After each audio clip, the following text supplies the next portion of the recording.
كشفت تحريات الأجهزة الأمنية بمديرية أمن القاهرة بالتنسيق مع قطاع الأمن العام كواليس سقوط التيك توكر الشهير كروان مشاكل،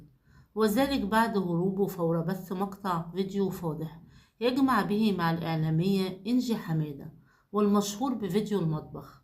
أشارت التحريات إلى أن الأجهزة الأمنية أعدت عدة مأموريات لضبط كروان مشاكل تنفيذا لقرار النيابة العامة. وتولى فريق من مباحث التوثيق والمعلومات بمباحث الإنترنت تتبع حساباته الشخصية عبر فيسبوك وتيك توك،